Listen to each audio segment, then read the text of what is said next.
Every successful person got there by going through tough times. Success is a hard-ass teacher who likes to knock you around along that journey. You know, it takes real guts to not give up and keep going. We'll hear stories about failures and how these leaders flip the script to create success. I'm John Schultz. Join me and let's discover how success is never really overnight.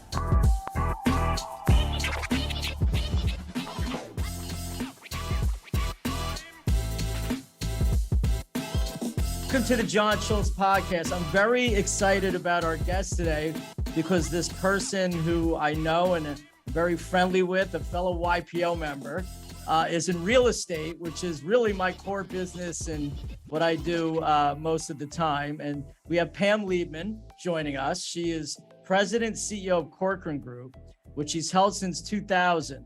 What I think is the coolest part about where she is today is she started in real estate in 23. And even though she's pivoted, she's here today running the company that she started at, which is just tremendous. Corcoran Group was #1 brokerage in New York City in 2021, coming out of the pandemic with huge sales volume.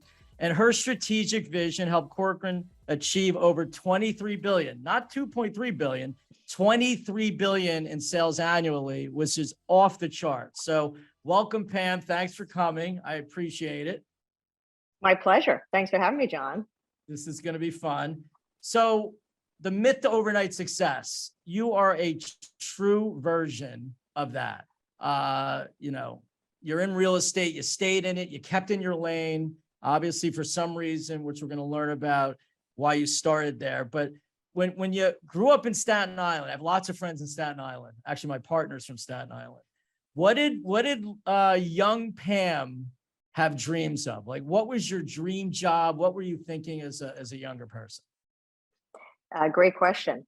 I don't know. I guess it depended on the day, but the one dream I always knew is I could never work for somebody else for too long. I never could really fit myself into a box. I was never a 9-to-5er. You know, if you sold me something was 9-to-5, like, you know, it just wasn't for me. I just sort of wanted to make my own path, and I'd figure out how to do it. So I used to think I'd love real estate. I'd love to be a sports agent, or I'd love to run a movie studio. You know, things that keep you interest, things that like get your juices flowing and negotiate, make deals, that kind of thing. I like action. Right. So entertainment. So that's so from, you know, being in entertainment, you know, a movie mogul, a sports agent, obviously, you know, that can look maybe more exciting to a younger person, right? Because we watch TV, we go to games, in and around that. How did you actually figure out that real estate was something that you loved? Because passion matters, as we know. And, you know, I'd love to hear, you know, what your thoughts were on that. So sort of a funny little story. When I was about 2 years old, I was with my parents in Miami, which is where I now live, on Miami Beach. And we were walking down the street or driving in the car. And I pointed up to a tall building and I said to my mom, you know, what is that? She said, oh, that's a condominium. I said, oh, condominium. She said, for the rest of the trip, I would just point out the buildings, go, look, a condominium. So if you ask my parents, thank God still alive, 90 years old, they would say Pam was always going into real estate because she was obsessed with condominiums since the time she was 2. So I just, you know, I just liked the idea of real estate. Again, it revolved around doing deals, finding people houses, creating things. And, you know, I changed what I did in the business along the way, which was fun. So it never gets old. It's something different every day.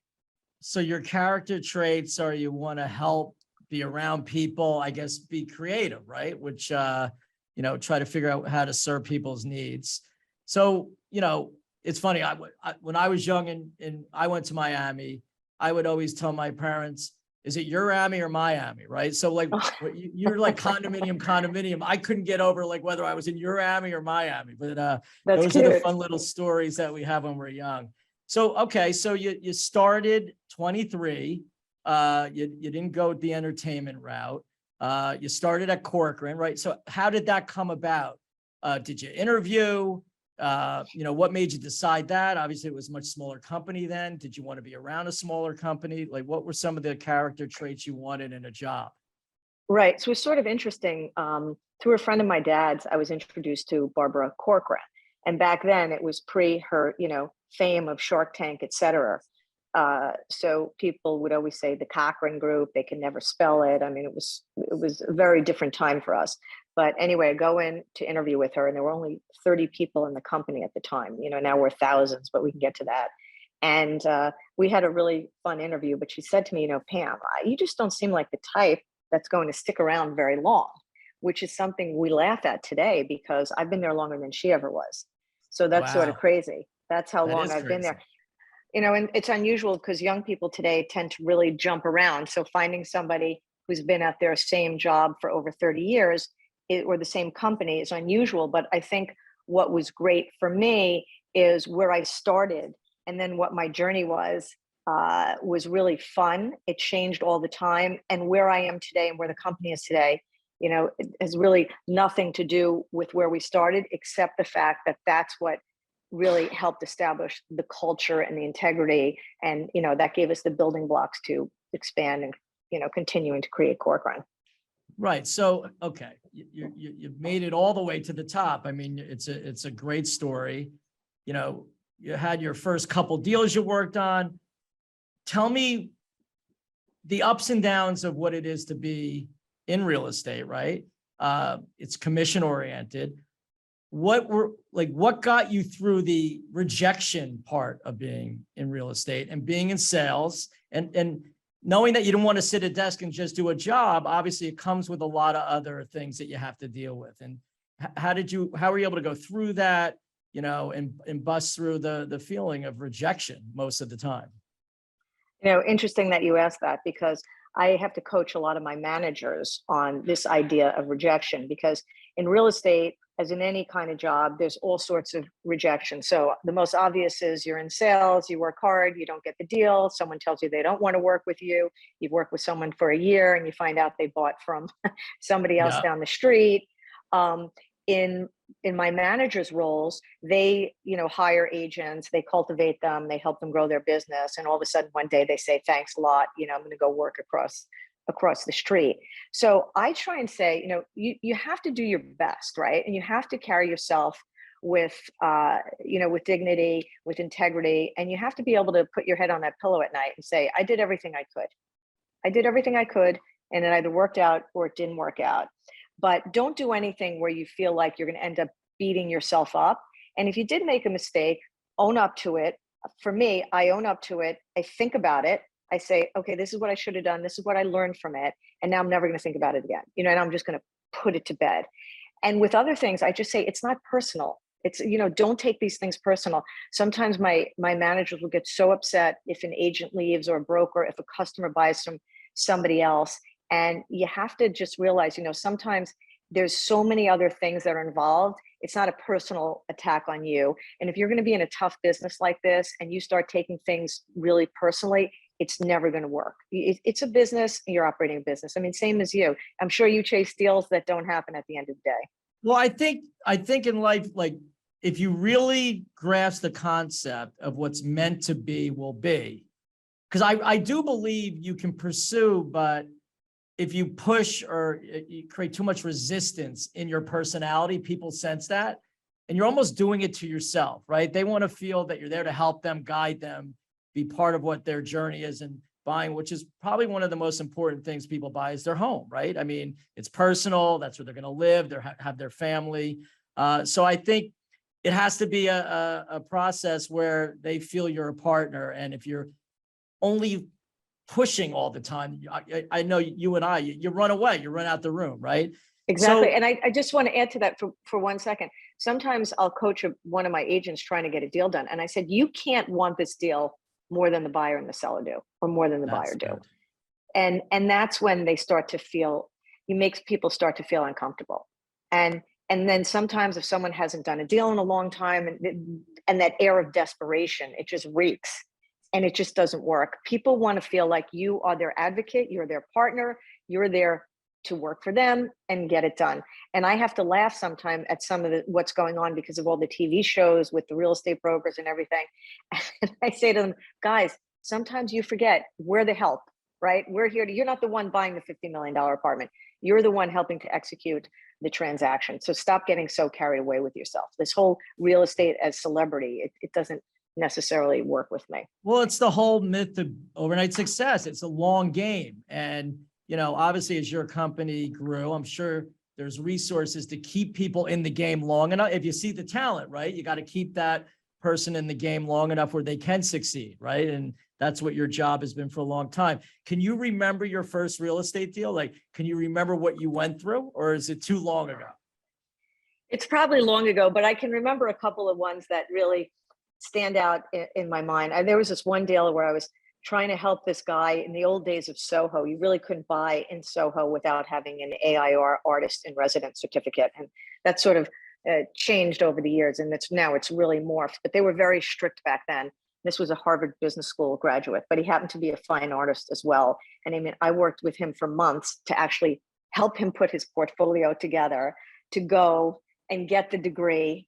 And and I had a crazy seller, but it was a great deal. It was $1 million property back in the 80s, which was big back then. There weren't so many $1 million trades. That property is probably worth $20 million today. Yeah. But it was great. And I learned a lot by doing it.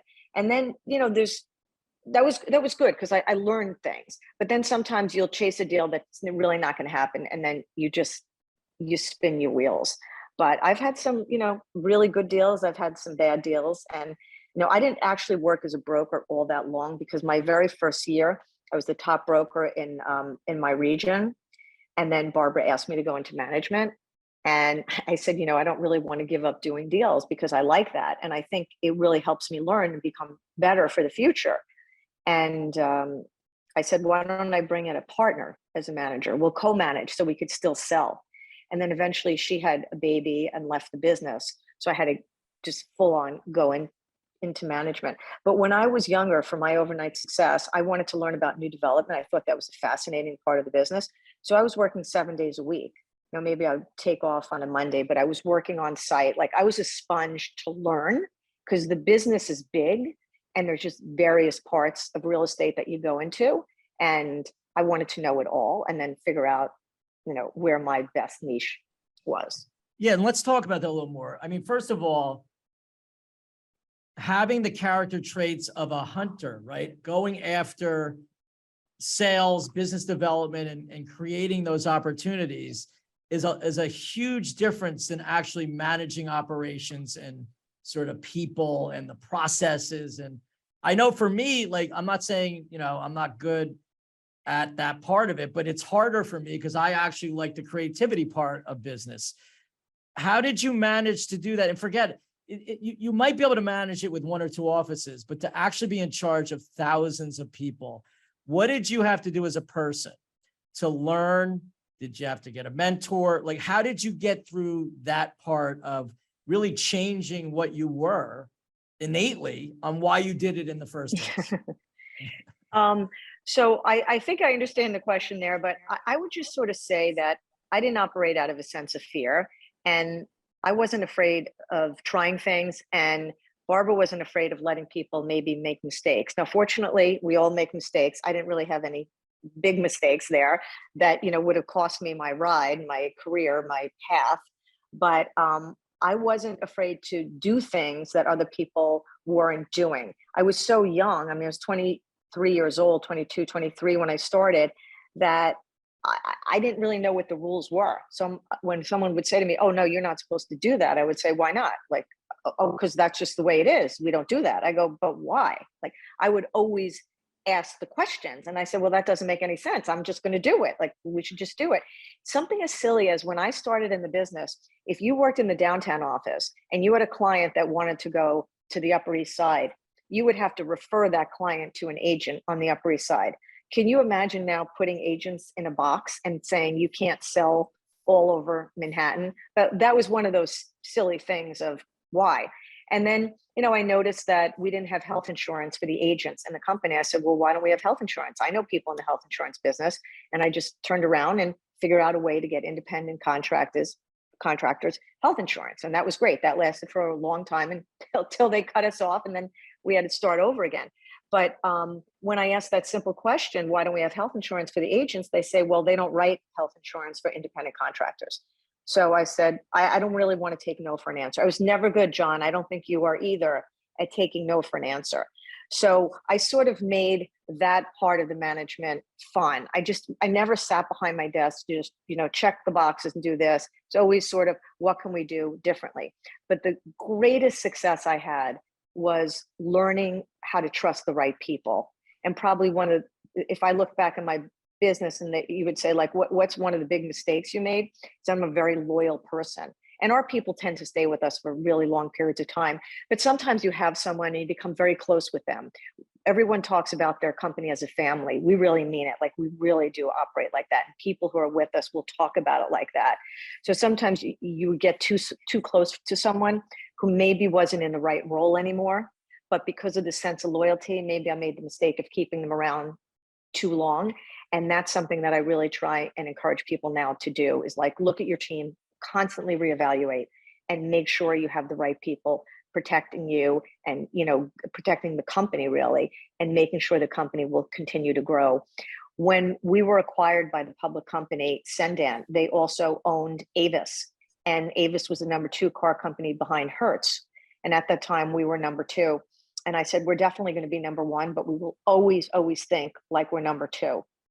So I got great people that work for me. I could never, ever, ever do what I do today, especially with all the expansion, without having this incredible team. And I trust my team. I love it. It's like you thrive on being the underdog, from what I just heard. You thrive on change and embracing it and just always looking at how we can do it better. But in that, you always say the key are your relationships, right? But to reevaluate those is just as important, because you're actually, I think, helping that person if they're really not in the right role, instead of letting someone languish, which is the hardest thing to do.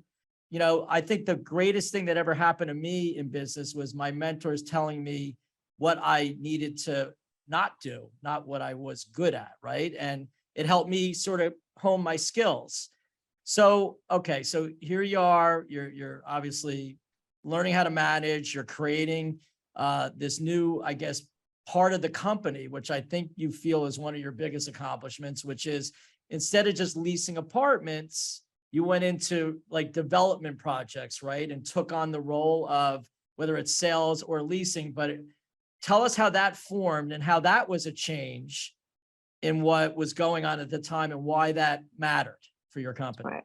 So probably one of the best things that I've ever done in my career personally, and turned out to be one of the best things that ever happened for the company. So Corcoran specializes in sales and leasing of apartments. And back in the 80s, there was this small group of people that worked at Corcoran that were doing these new projects. And I just had this fascination with them. I said, oh, I love the idea of going into a building that's not finished, and watching it from start to finish and seeing how everything comes together, the planning and design, the research, the sales execution. I thought it was fascinating.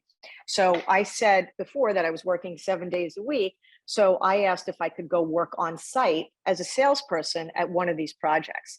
And just from doing that, I really learned a lot. So fast forward, I said to Barbara, downtown is really changing.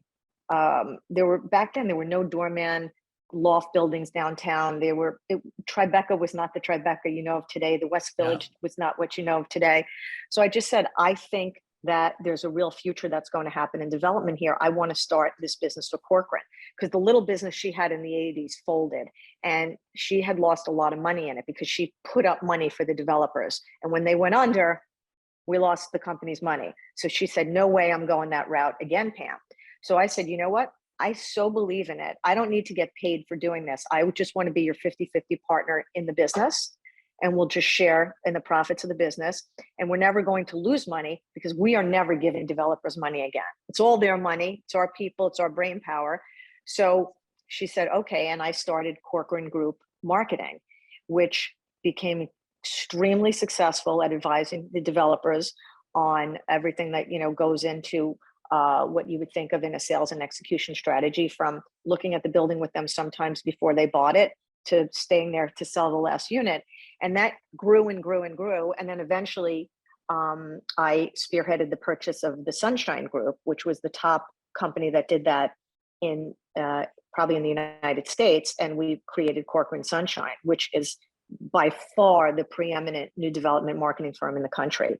And I'm just so proud of it and the people that work there. So that was huge for the company. And that's basically the model today, right? I mean, most of the exciting projects over the last 10 years have been development projects, right? Not that there hasn't been a repatriation of older units, but everyone with the amenities and everything that's going on with how we live today differently, you set yourself up unbelievably. And is that still that's obviously still a huge core business, right? Huge part of the business. And I still love that part of the business. I really enjoy working with the developers. I enjoy my team at Corcoran Sunshine. Our leader there is a wonderful woman. I made her president when we bought Sunshine.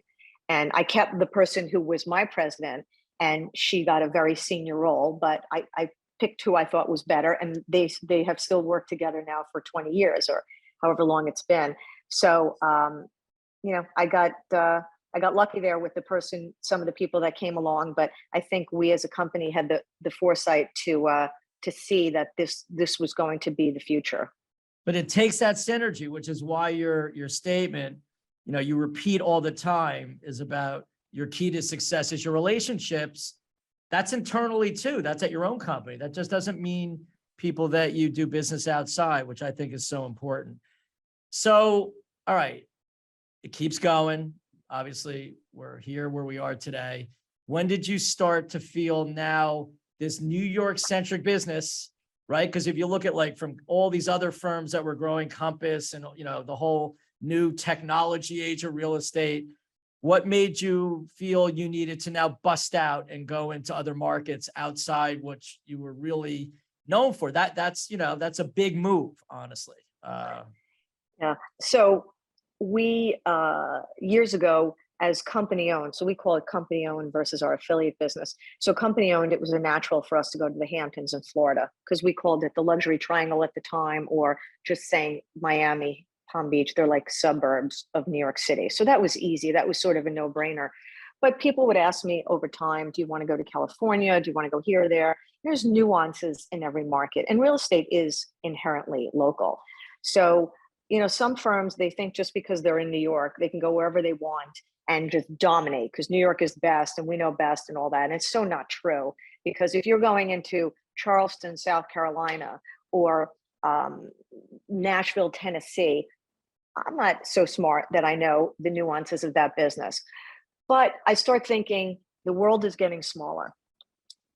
We need to get bigger. It's time to and when Realogy, our parent company, which is now known as Anywhere, when they're out there selling all these franchises, because this company owns Sotheby's, Coldwell Banker, Century 21, lots of brands, a lot of people would say, we want Corcoran, we want Corcoran.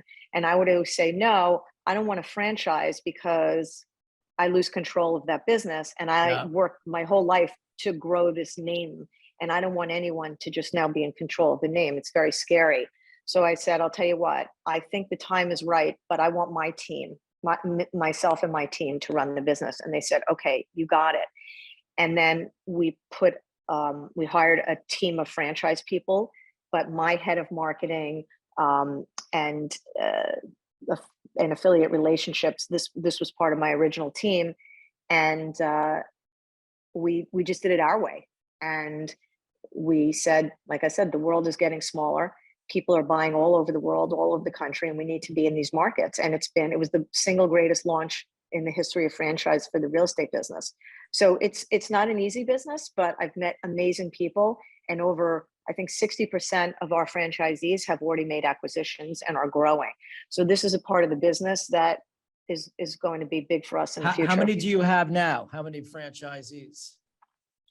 I think we're in 31 markets now.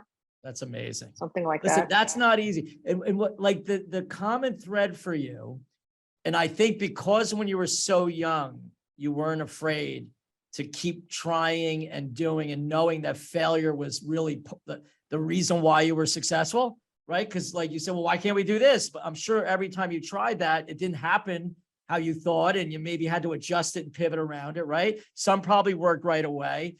But that mindset carried you through all the way to this franchise where you weren't afraid to first of all, you didn't want to do it and ruin their name, which I think is admirable, but you also said, I'm doing it myself, even though this is not what I really am an expert at. And you brought the right team around you, relationships. So that's epic. So now that you have this like, countrywide footprint, we've had so much change over the last 3 years, right? I know in my business, and we're more commercial, office buildings, shopping centers. I think real estate has been turned on its face on how we use it and operate in it. What would you say are the biggest factors of change from pre-pandemic now going through, and what people want in their homes where they rent, for or rent or buy? What's your thoughts on that? I think space, air, and location that gives them the right quality of life for their situation, whether they're single, couple, family, whatever. I mean, we saw a great relocation, right? And even though everyone said people are leaving the cities and they'll never come back, I said right from the beginning, you never bet against New York. There's always people that will come to New York. And sadly, now in New York, rents are at all-time highs because, you feel bad for people that, it's become unaffordable.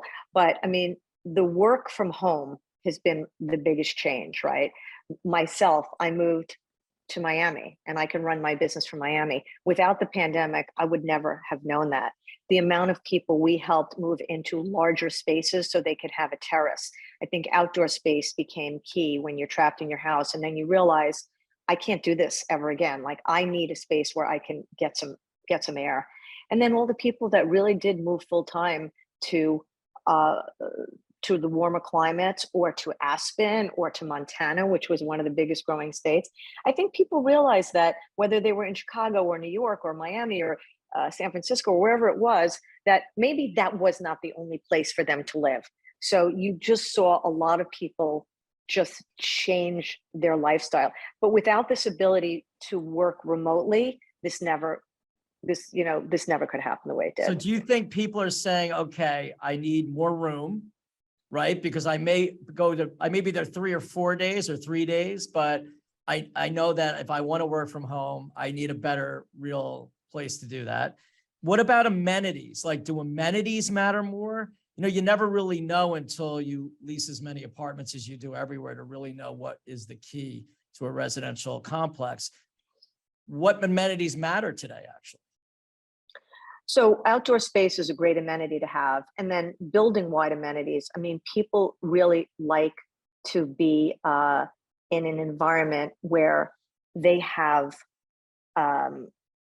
health and wellness at their fingertips. So what does that mean?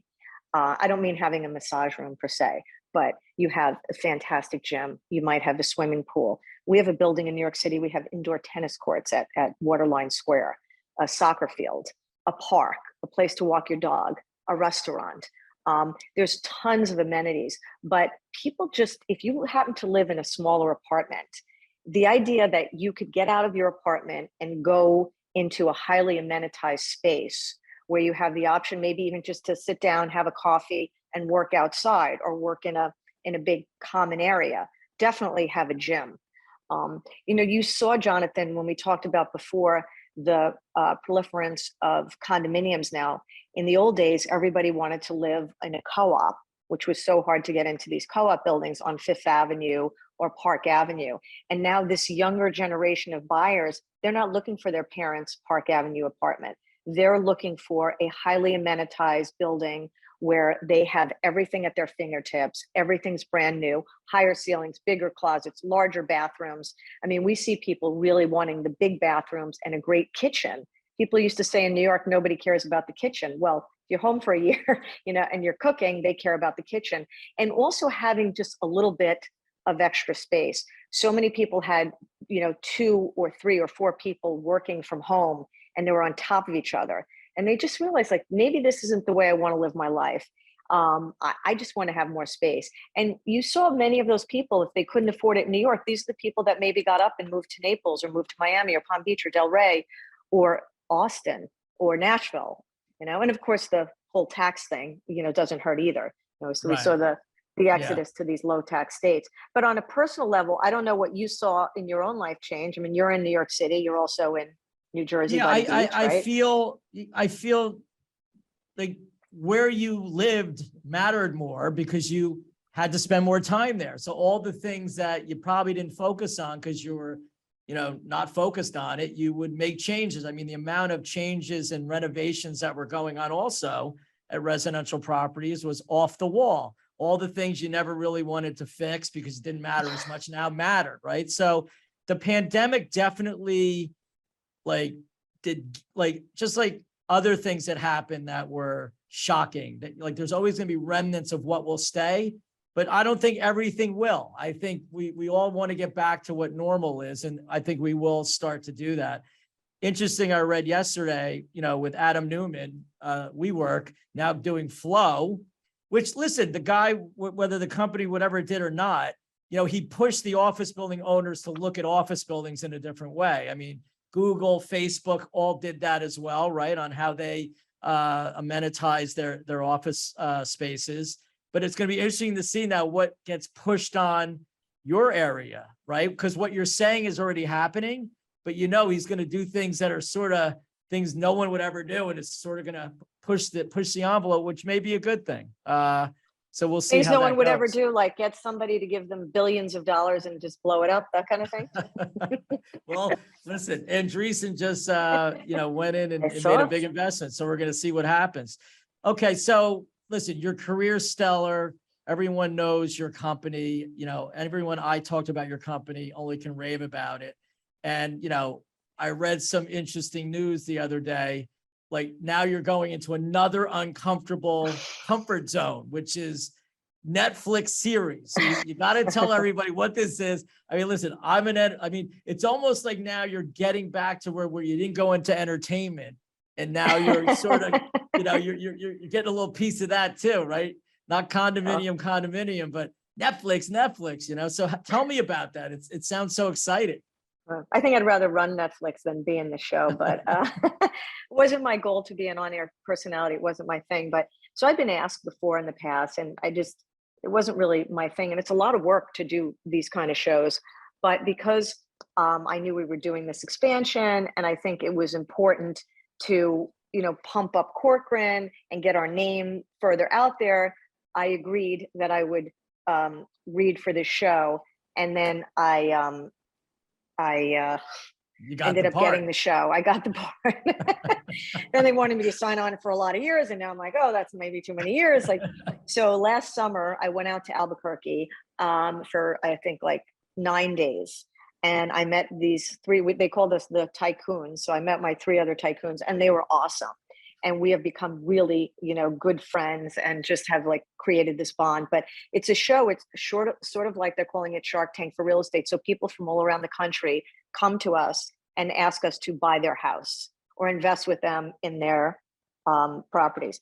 So it was fun. We had a good time doing it. It's a little tricky, but the Netflix people were great. I have to say, they were really great. We had fun. It's exhausting though. Doing these shows, you're up at 6:30, you're finishing at 9 o'clock, and then you're in Albuquerque. Would have been way better if we were in LA. Well, now listen, now with the new incentives for New Jersey, there's gonna be film studios closer to your home for your next show, hopefully. But I think that's fantastic. This is September 2nd. It's called Buy My House. I got to see the first episode, so I don't come across as an idiot or anything like that. So I'm comfortable now that I've seen one show saying, okay, you should watch it. But I have to be honest, Jonathan, I can't watch reality TV. It's not my thing.